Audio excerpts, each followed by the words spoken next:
Padre, seja muito bem-vindo. Boa noite para todos. É uma grande alegria poder participar do Papo Aberto aqui com o Márcio. E eu gostaria de pedir licença para entrar nas vossas casas. Gostaria que as crianças, adolescentes, os jovens se colocassem na escuta. E também os pais e as mães. E também os educadores. E também os professores. E também as catequistas. Todas as pessoas, enfim, que amam criança, adolescente, que hoje estão um pouco perdidos e confusos perante a problemática, o drama que as nossas crianças e os nossos adolescentes estão passando. Né? Como já falou o Márcio, né? Eu há 26 anos estou dando a minha vida como padre de rua. Né? Eu desejo e gosto de me chamar assim. Né? Eu sou originário da Itália. Lá, quando eu era pequenininho, nasci na roça, né? Eu ia pastar as vacas, os bois, as ovelhas, e via no céu passando aviões que traçavam um rastro, né? Como uma grande ponte. E eu sonhava, olhava, dizia: eu quero construir pontes de um lado ao outro do mundo. Mas eu era pequenininho. E depois, com 8 anos, eu escutava na escola a história de Giovannino Bosco, Dom Bosco. Eu nasci perto dele. A história dele, camponês que nem eu, pobre que nem eu, apaixonado pela vida, pelos jovens que nem eu, me tocava profundamente. Eu me identificava com ele. E eu, um dia, quando a professora perguntou: alguém gostaria de ser como Dom Bosco? Foi voluntário na mesma hora. Eu levantei a mão. A sua cidade... E depois eu me esqueci de tudo isso. Sua cidade é perto da de Dom Bosco? A minha cidade é perto daquela de Dom Bosco, sim. No Piemonte, a região Piemonte. Então a gente viveu, né, sempre à sombra de Dom Bosco. E estamos vivendo ainda agora, porque em Turim tem a presença destes santos sociais. E a figura de Dom Bosco me fascinava particularmente, ao ponto que eu fui o único que levantei a mão, mas não sabia o que isso significasse. Depois, quando vim ao Brasil, Baixada Fluminense, mal sabia a história que lhe esperava pela frente, tem uma história que começou. Há 26 anos, o senhor dizia, padre, como é que o senhor começou, de onde veio esse desejo de fazer esse trabalho com a juventude? Foi mesmo de Dom Bosco? Olha, eu acho que não foi um meu sonho, um meu projeto. Eu acho que foi um sonho de Deus. Deus é o Deus da vida, e Ele está sofrendo e não aceita aquilo que está acontecendo com as crianças e os adolescentes. Então, acho que Ele me arrastou pelos cabelos, por isso que tenho poucos cabelos, né? Mas já quando era mais novo, tinha poucos cabelos. Ele me arrastou porque eu tinha dificuldade de aceitar, né? Porque eu fui formado na Itália na filosofia, eu estava dando aula de cadeira de filosofia, e de repente mesmo, através do bispo, Deus me chama a vir para a Baixada, a periferia do Rio de Janeiro. E eu era apaixonado pelas situações de mais sofrimento. Mas não porque eu seja uma pessoa que gosta de sofrer, mas porque no sofrimento eu descobria o rosto de Jesus sofrido, o rosto de Jesus abandonado. E eu ia procurando estes rostos lá onde tinha mais sofrimento. Então, logo que eu cheguei em Nova Iguaçu, no Cruzeiro do Sul, e eu fui procurar as favelas. Mas o que aconteceu? Eu era pároco, estava muito contente, ainda hoje, né, gostaria muito de ser pároco, porque a paróquia é uma dimensão muito interessante, uma grande família, onde tem de tudo. Mas a um certo momento, Deus entrou na minha vida de uma forma mais forte. Ele me fez encontrar alguma coisa que eu li como sinais. A primeira coisa que aconteceu foi que uma noite, enquanto eu estava chegando em casa, com o meu carro sozinho, entrava na garagem, eu vi um rapaz, achava que fosse um assalto, pronto a dar o carro, a dar a chave do carro. Mas escutei uma voz que disse: Padre Renato, sou eu, sou pirata. A polícia quer me matar. Fica comigo. E já me deram um tiro e passei zigzagando no meio dos tiros, mas um me pegou de raspão no pescoço. Eu vi que o sangue caía do pescoço, então eu percebi que ele não estava mentindo. Aí eu fechei a porta da garagem, eu vi que a polícia, né, parou com o carro na frente da garagem mesmo. E percebi que era verdade. Então eu fechei e fiquei com ele durante a noite. Pensava de ficar uma noite. Depois se tornaram meses. E este rapaz, chamado Carlos Martins, que nós chamamos de pirata, com os olhos fechados, ele me dizia: padre, eu estava na rua, eu estava me drogando, porque eu não tenho amor de ninguém, mas aqui eu me sinto bem, eu me sinto amado, eu não tenho mais vontade de me drogar, eu não tenho mais vontade de roubar, como eu estava fazendo, porque eu sinto que você é o meu pai. Ele ficou lá bastante tempo comigo, e uma noite, quando eu chego para casa, me dizem: deram um tiro no pirata. Né? E eu vi o sangue no chão, corri no hospital, encontrei este meu filho, porque eu considerava já meu filho, como eu considero todos os filhos, os meninos da casa do menor, filhos meus, filhos não amados. Eu vi ele lá morto, ele já tinha espontaneamente, né, pedido de fazer a comunhão, tinha batizado, fez a comunhão. Eu me lembro que ele se confessou, né, e foi uma coisa tão bonita. Mas esta morte dele me suscitou muita coisa. Eu fui trocado de paróquia, eu fui numa outra paróquia, e lá na paróquia de São Miguel Arcanjo, onde estou ainda atualmente. Essa é da Baixada Fluminense? Sim, sempre da Baixada Fluminense. Eu soube, né, que num mês mataram 36, só na minha paróquia. Garotos, adolescentes, jovens. E aí um rapaz veio me pedir ajuda. Né, e me disse: você sabe que mataram 36? Você sabe que tem uma lista agora de marcados para morrer? E tem 40 marcados para morrer, eu sou o primeiro da lista. Eu não quero morrer. Eu fui dormir à noite e não consegui dormir, porque via o rosto deste rapaz unido ao rosto de Jesus, que se misturavam os dois rostos. E eu sentia muito forte aquela palavra de Jesus: aquilo que vocês fizeram a menor, a mim o fizeram. Senti que aquele garoto que Deus colocou no meu caminho queria me dizer alguma coisa, mas não sabia o quê. Durante a noite, embora que eu seja dorminhoco, né, eu não consegui dormir. O dia depois eu fui na paróquia e contei, disse aos paroquianos: olha, pais e mães, estão matando os vossos filhos. Hoje são os filhos dos outros, amanhã podem ser os vossos. O que vamos fazer?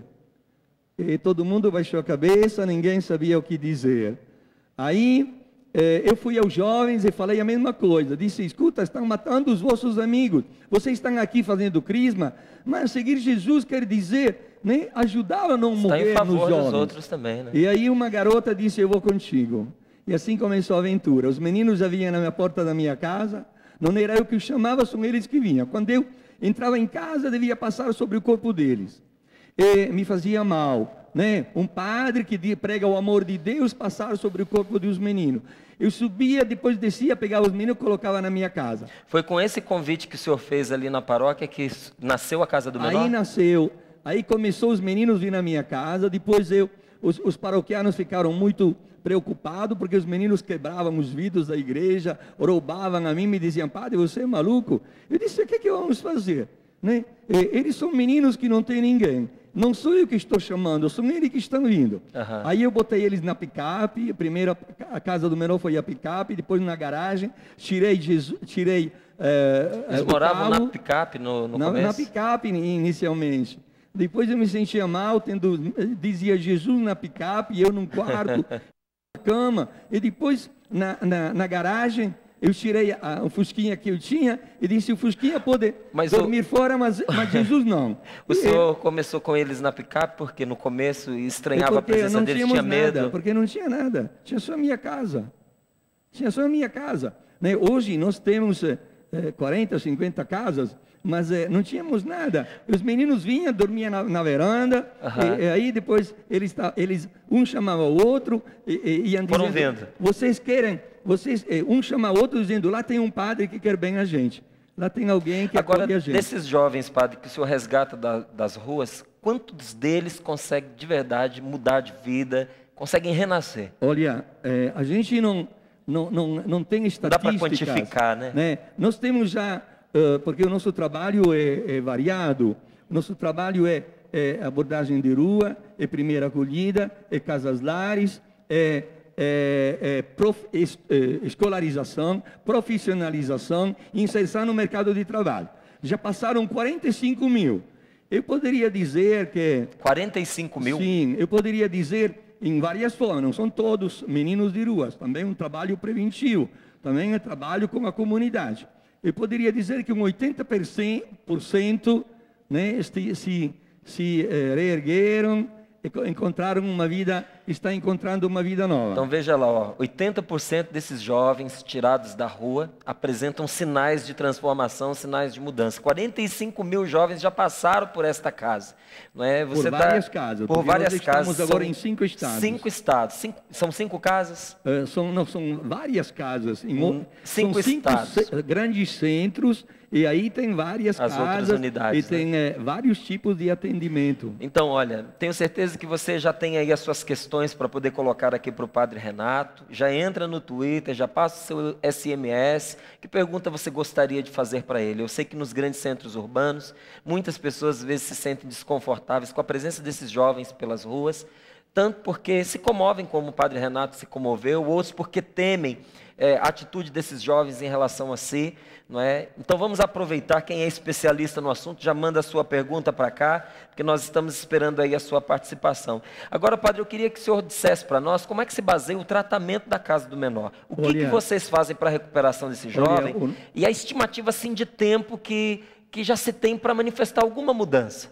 Olha, nós, a contato com os meninos que chegaram a nós, meninos, quero dizer, crianças, adolescentes, jovens, nós sentimos que eles traziam a nós muitos gritos, né?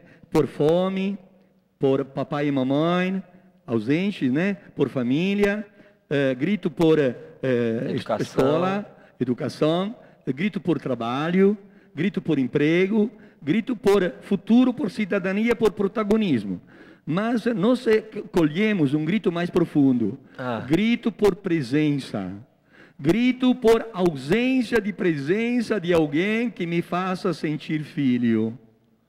Então, nós dizemos que a maior tragédia não é ser pobre, a maior tragédia é não ser filho, a maior tragédia é não ser amado por ninguém. E ser filho é a tecla fundamental do ser humano.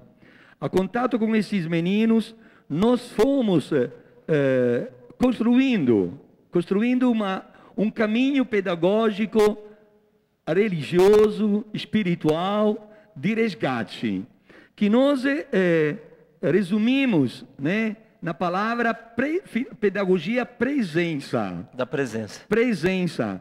Isto é, os meninos, quando dormem na rua, eles dormem em posição fetal. Por quê? Eu vi isso no Brasil, em tantas cidades do Brasil, no Nordeste, aqui no Rio, vi isso na África, onde nós já fomos várias vezes. E aí eu me perguntava, por que os meninos estão dormindo em posição assim? Eles procuram útero.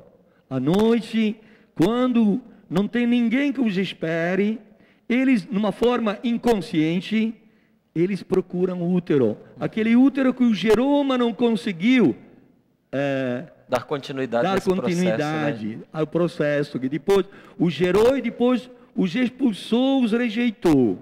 Eles procuram útero mãe, eles procuram útero pai, embora pai não tenha útero, mas útero pai no sentido de abrigo, de aconchego, de segurança. Eles procuram útero família, eles procuram útero comunidade e eles procuram útero Deus.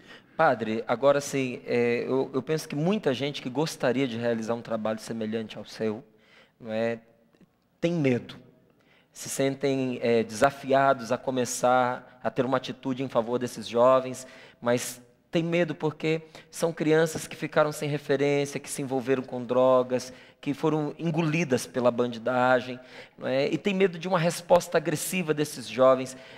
O senhor nunca sofreu assim uma agressão? O senhor nunca teve medo de estar trazendo para dentro da casa um rapazinho assim e de repente ele tem uma atitude violenta em relação ao senhor?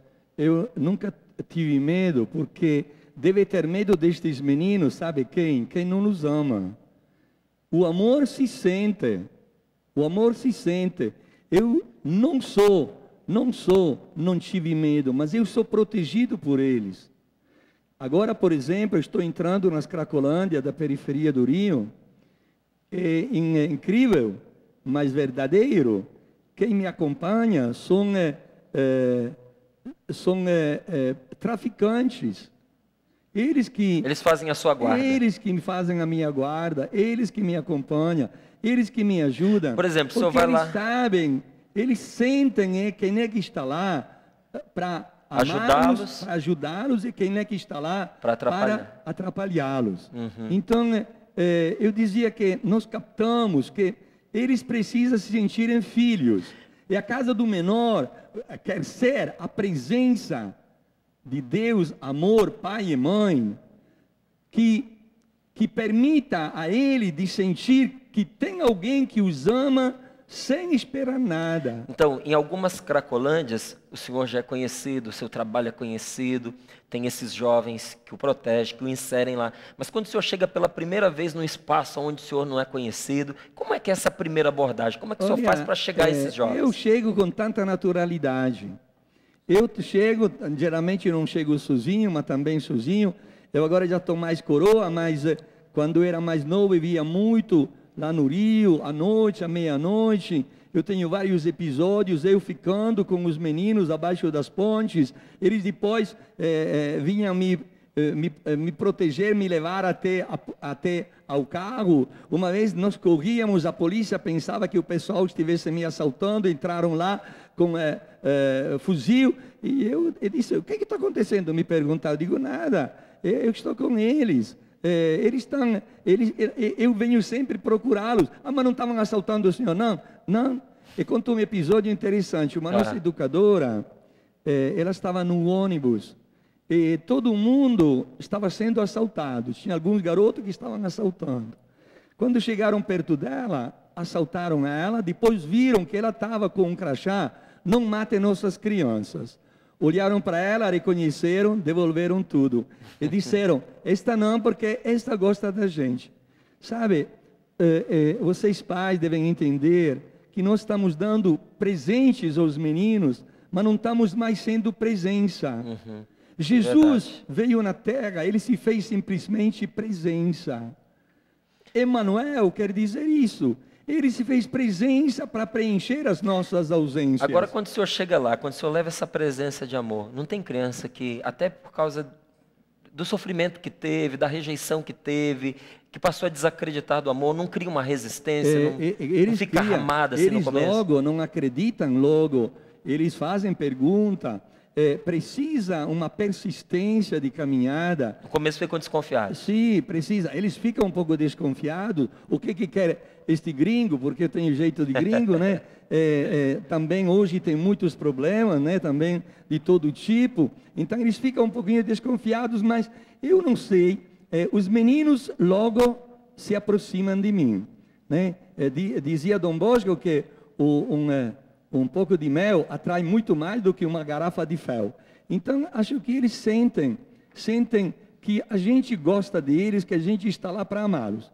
E eu vou visitá-los várias vezes, não é primeiro dia. Uhum. Depois eu vou fazer uma proposta, eu pergunto se eles gostam de estar lá, eu vou fazer proposta se eles querem sair. Se eles quiserem sair, se quiserem uma vida diferente, eu posso levá-los em lugares diferentes, eu posso levá-los a visitar as nossas casas. Se eles não gostarem de ficar nas nossas casas, eles podem voltar para a rua, podem voltar para casa, podem sair. Aí eles começam a vir. Depois, muitas vezes, eu chamo algum destes meninos que eu peguei na rua, que já estão bem, que estão se recuperando, e eles me ajudam.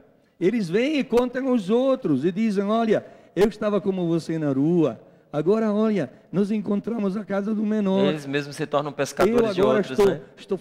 estou estudando, estou fazendo curso, eu já estou trabalhando, já estou ganhando dinheiro. Antes o dinheiro que eu tinha era todo dinheiro roubado, agora, né, é dinheiro que eu estou suando com as minhas mãos. Tem orgulho, tem estima Orgulho de ter disso. conseguido. Padre Renato, um colega seu aqui, o Padre Zeca, de Iara, diocese de Curitiba, diz assim: muito bonito o testemunho de vida do Padre Renato, através dessa opção pelos irmãos mais pequeninos. Um grande abraço para o senhor. Um outro aqui, o Roberto, ele diz assim: meu Deus, eu caminho há 3 anos na igreja, li o livro do Padre Renato, como nunca tinha contato com ele, li o livro Filhos do Brasil, pensava que o Padre Renato tinha morrido. Falei, não, está muito bem vivo aqui, ó, de Fortaleza, Ceará, vivo, atuante, firme, levando esse testemunho maravilhoso ainda. E com muitos sonhos, é isso aí. Velho é quem não sonha mais, quem sonha sempre é novo. Meus irmãos, eu quero vos agradecer, né, pela vossa simpatia, e vos dizer, né, também aos padres, né, que devemos entrar mais, porque os meninos, através de nós, do nosso amor, devem sentir o amor de Deus. Eu me lembro que um dia era na paróquia e estava todo feliz porque fiz primeira comunhão e tinham tantos meninos bonitos, né? E quando eu saio fora, eu vejo meninos não com tanta sorte, que estavam lá limpando o vidro, todos sujos, famintos, esperando uma esmola. Aí eu disse para mim, eu tive uma interrogação muito forte: oh Deus, você tem filhos que são esses aqui que podem fazer primeira comunhão, e tem filhos bastardos que nunca poderão fazer primeira comunhão, nunca poderão saber que Deus os ama. Como é que eu faço a anunciar a boa notícia que Deus os ama, que eles são amados? E aí tive como uma resposta dentro de mim: não deve fazer nada, tu não deve pregar Deus amor, tu deve ser o amor de Deus para eles. E eu vejo que isso está acontecendo. O menino que era meu coroinha, que eu acolhi porque ninguém o queria, ele continuou, né, sendo coroinha. Depois de muito tempo, eu nunca tinha falado de Deus para ele, mas tinha procurado amá-lo, acolhê-lo. Mas não sou sozinho, comigo tem muitas outras pessoas, somos uma família, somos uma comunidade. Eu lhe dei um abraço no momento da paz, e depois eu lhe falei: Deus te ama muito. E ele me ama como você? E eu disse: muito mais. Aí ele sorriu. Eu disse: ele, através do meu amor, percebeu o amor de Deus. Esta é a nova evangelização, talvez, que devemos fazer. E nós, a nossa recuperação, a fazemos, né, com estes 3 momentos. Primeiro, você é filho amado. Você é filho amado. Mas isso ele deve senti-lo. Dom Bosco dizia: não é suficiente dizer que você ama o filho, precisa que ele se sinta amado. Não é suficiente que tu diga que o ama, precisa que ele se sinta amado. Esta é a fase fundamental. Quando o menino se sente amado, ele deslancha. Quando o menino se sente amado, eis o segundo momento, ele começa a se amar. Ele começa a descobrir que ele tem valor. Ele antes não quer nada, não quer estudar, não quer futuro, não quer trabalho, não quer nada. Por que ele deveria querer alguma coisa se ninguém o ama? Aí ele se percebe, né, sem valor. Mas se ele é amado, ele percebe que é valor. E depois devemos ensinar os meninos a amar. E nós todo dia jogamos o dado do amor, e pegamos uma palavrinha que ensina a amar como Deus amou. E quando nós ajudamos os meninos a amar como Deus ama, eles são felizes, porque nós descobrimos que o ser humano é feito com código genético amor. O nosso DNA é amor. Nós somos feitos para ser amados e para amar. E poucas pessoas hoje ensinam aos filhos a amar. Nós todo dia jogamos uma palavra. Uma palavra do dado, são 6 facetas. Hoje a palavra era amar a todos. Então eu estou aqui para amar a todos, porque não estou muito bem de saúde, mas vim aqui assim mesmo para amar a todos vocês. Muito bom, obrigado. Quando os meninos aprendem a amar, eles se sentem felizes. E aí eles deixam as drogas, né? Então nós estamos vendo que O Evangelho, a palavra de Deus, Tem que ser cura. encarnado, tem que ser Ela vivido, cura. né? Se a palavra de Deus é vivida, a palavra de Deus é Deus. Olha, Deus padre, que nasce em nós e que cresce em nós. Eu tenho certeza que muitas pessoas que estão acompanhando agora estão comovidas com esse seu testemunho e desejosas de ajudar. Então eu quero incentivar, porque já está aí na tela, a conta para doação, não é, para essa a gente obra. precisa Se você mesmo. pode e você quer, você está percebendo a seriedade desse trabalho. Trabalhos como esse fazem a diferença para a nossa nação, para o nosso Brasil, dá esperança a uma juventude. Muitos não conseguem arregaçar as mangas para ir para as ruas, trabalhar como o Padre Renato. Não é? Mas quando você apoia, quando você subsidia um trabalho como esse, de certa forma você também está lá. Então está aí a conta para você pela TV, não é? Você pode tomar nota, ajudar, que é um trabalho que vale muito a pena. Agora, nós temos algumas boas notícias para dar. Nós temos meninos que recuperados agora dizem, né? Eu fui ajudado, fui recuperado, eu quero agora ajudar a Casa do Menor a recuperar outros. Temos agora... E eles ajudam como, padre? Eles fazem um caminho para ser educadores, para ser pais e mães sociais. E nós temos agora um grupo de cerca de 40 que são consagrados. Foram recuperados? Recuperados. E agora alguns são educadores já, pais e mães sociais, e que agora querem se consagrar a Deus nos meninos, nos não amados. E esta comunidade que está nascendo se chama Família Vida. E agora que fizemos 25 anos, o nosso bispo, o Dom Luciano Bergamin, ele reconheceu esta comunidade como comunidade de fiéis. Então, ele reconhece que esta obra é uma obra de Deus. Esta obra é uma obra que nasceu no coração de Deus, que se serviu de pessoas, se encarnou em pessoas para poder resgatar crianças. É uma outra coisa bonita que nós sabemos que o Papa virá ao Brasil ano que vem, virá ao Rio de Janeiro. Então, nós tivemos a coragem, a ousadia, talvez, né, Eu achei isso fantástico. de convidar o Papa a vir. Nós escrevemos uma carta. Os meninos escreveram muitas cartinhas, muito interessante. E todos os dias estão rezando para a vinda do Papa lá na Casa do Menor. A gente não sabe se ele poderá vir, porque tem mas muita o convite coisa está também. feito, Mas né? o convite está feito. Um menino dizia, Papa, me dizem que você ama muito as crianças. Eu quero ver se você ama como Deus nos ama, se é verdade isso. E se é verdade, você vem nos visitar. Né? Então lançaram desafio deste tipo. Um outro diz, Papa, não tenha medo de vir à Baixada, te dirão de não vir, mas olha que a Baixada é menos perigosa do que o Rio de Janeiro. Então pode vir porque nós vamos te proteger. É coisa deste tipo. Padre Renato, o Jonas da TLC, Liderança Cristã e de Curitiba, ele está dizendo que o trabalho de acolhida na comunidade carente é o querigma para a conversão. Isso que o senhor estava dizendo. Esse trabalho de acolhida é o maior anúncio que se pode fazer para que um jovem possa viver um processo de conversão. Mas eu fiquei curioso uma coisa. É uma nova forma de evangelizar, não? Antes amando, né, dar a vida, e depois o anúncio vem depois. Antes temos que ser palavra de Deus encarnada, e a palavra de Deus encarnada em nós é amor, Serviço. porque Deus é amor. E se nós vivemos o amor, nós vivemos Deus. E aí as pessoas percebem. Esta é a evangelização que todo mundo aceita. Uma pergunta que muita gente se faz, porque a gente está falando aqui de crianças, a gente está falando aqui de adolescentes, não é? E quem tem os seus filhos, às vezes fica assim constrangido, pensando como pode alguém abandonar um filho, abandonar um adolescente. O que eu quero saber do senhor é onde estão as famílias desses jovens? Eles não têm família? É um drama sempre maior. As famílias são sempre mais quebradas. Né? Eu não estou julgando os pais e as mães, mas estou constatando. E estes meninos são o resultado de falta de presença. E estas famílias que abandonam também, os pais e as mães que abandonam, eles também foram abandonados. Né? Nós temos experiências sempre mais dramáticas. Nas Cracolândias a gente vê crianças, adolescentes, jovens, adultos, velhos. E eu perguntava ao menino, por que você está aqui? Ah, porque minha mãe não me quer mais, é porque tem um outro homem. Perguntava a um jovem, por que você está aqui? Ah, porque a minha família me expulsou.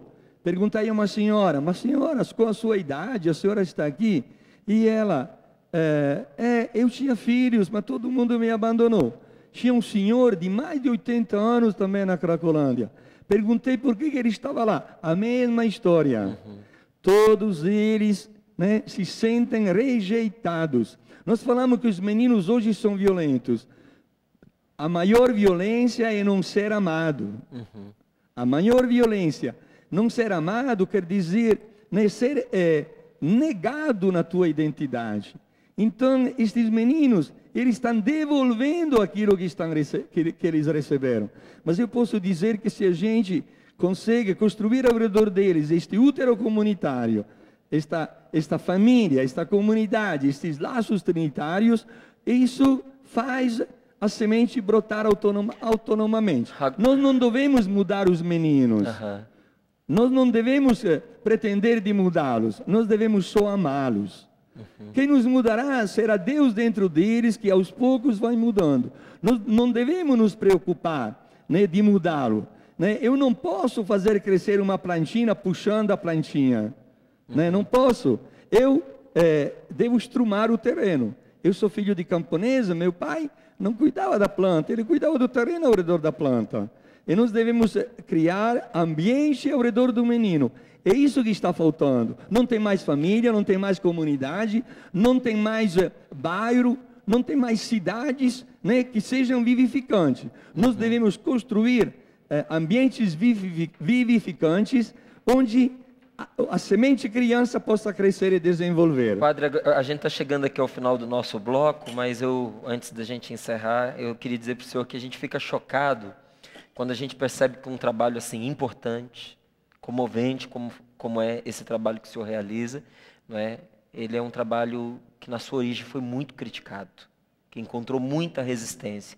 E eu queria saber do senhor, qual era a crítica que recaía sobre essa comunidade quando ela começou? Quais foram as resistências que o senhor teve que enfrentar para manter viva essa Casa do Menor? Agora, eu quero dizer uma coisa, né, antes de tudo, que quem trabalha com os excluídos também é excluído. O exemplo de Jesus é um exemplo, né, às claras para todos nós. Agora, sabe, é o medo, a crítica é o medo. O pessoal tem medo de se aproximar deste pessoal, porque tem medo que eles agridam, né?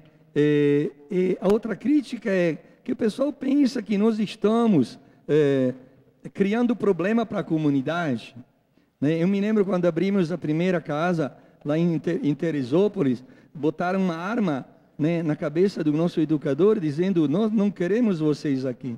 Eu fiz uma reunião com a comunidade e disse: gente, a gente não veio aqui para trazer problema, a gente veio aqui para vos ajudar a resolver os problemas que vocês têm, ajudar juntos. Outro medo, né, que a gente crie mais problema para eles, e o medo é que estes meninos, estes adolescentes são agressivos, são violentos, podem criar tantas coisas. Até a comunidade cristã pode ter este medo. Porque quando nós não conseguimos ter este coração aberto, que ama todos, aí os meninos de verdade, eles nos agridem. Porque eles já são agredidos por todos. E se eles não se sentem acolhidos, eles estão agredindo, estão restituindo só aquilo que nós fizemos contra eles. Tá certo. Padre, eu quero agradecer a sua presença, mas não posso encerrar sem mostrar aqui fruto do seu trabalho e que também ajuda na manutenção desta obra. Nós temos aqui, ó, a Casa do Menor de São Miguel Arcanjo, o CD de músicas Uma Luz que Chegou. Não é? Quando você adquire esse material de evangelização também, você está ajudando a manter essa casa. Não é? Nós temos aqui a agenda, não é? É uma agenda, não é isso? Casa do Menor, São Miguel agenda Arcanjo, deste ano, 26 anos de responsabilidade social, Agenda 2012. São materiais que servem a você, você precisa adquirir para sua organização pessoal, para o seu lazer, para cultivar dentro de você também coisas boas, não é? Mas não só você está investindo em você mesmo, mas quando você adquire esse material, você está investindo em tantas vidas que estão sendo recuperadas. Nós temos aqui o livro mais famoso do Padre, né, que já vem fazendo o seu caminho, Filhos do Brasil, um caminho de solidariedade na Baixada Fluminense, e o lançamento que ele trouxe aqui para nós, não é, que é essa pedagogia que ele acabou de nos dizer, não é, que você gostou de ouvir e se quer aprofundar, está aqui por Padre Renato Queira. Presença é o nome do livro, Contribuições para uma Educação de Inclusão. Esse livro aqui é muito importante para os pais e as mães. Estou preparando agora um livro para pai e mãe, para educador, e um outro livro para os adolescentes. Mas este aí, Presença, é muito importante, né, para os pais e as mães. Quando você vê que um filho começa a mostrar problema, você pergunta a ele se ele se sente amado. Pergunta a ele, não diga a ele logo que tu o ama. Tu pergunta se ele se sente amado e por quem ele se sente amado. E tu terás muitas surpresas e aí tu terás muitas respostas também. Eu digo aqui, como está escrito na minha camiseta, ser simplesmente presença. Jesus veio na terra, ficou no meio de nós, não é que fez muita coisa, ficou 30 anos sem falar nada, mas ele existia lá, ele estava lá. É isso que está faltando. Nos damos presentes, mas não somos mais presença. E os meninos não querem o nosso presente, os meninos querem a gente como presença. E a casa do menor, né, e captou isso e quer ser esta presença de amor ao lado de quem não se sente filho, não se sente amado por ninguém. Padre Renato, muito obrigado. Deus o abençoe nesse seu trabalho. E obrigado porque hoje o senhor demonstrou isso para a gente. Padre Renato, quando chegou aqui, disse para mim, olha, Márcio, não estou muito bem, mas eu vim e aceitei o convite para ser essa presença aqui. Deus lhe pague por isso. E agora nós estamos assumindo um desafio muito grande em 5 grandes metrópoles do Brasil. O desafio de acolher aqueles garotos, aqueles adolescentes que ninguém quer porque estão no crack. Para isso, porém, precisamos de pessoas generosas, profissionais, mas não é suficiente ser profissional. Precisamos de pessoas que tenham vocação, que tenham uma marcha a mais, que tenha uma gasolina amor muito forte dentro de si.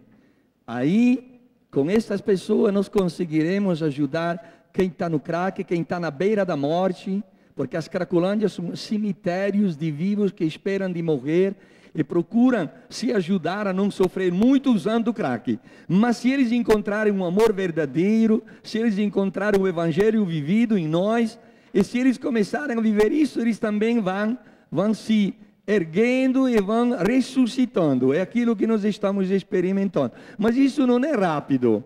Algumas vezes precisa muito tempo. O primeiro sinal, né, da recuperação é quando o menino se fixa. O menino não sai mais, não foge mais. E o outro sinal é quando ele começa a se amar, a querer tomar banho, a querer ser bem vestido, porque significa que ele agora está começando a se apreciar. É o sinal definitivo quando ele começa a amar. Quando ele começa a fazer a vida dele um dom aos outros, aí que a coisa funciona. Transformação aconteceu. Muito obrigado, viu, padre?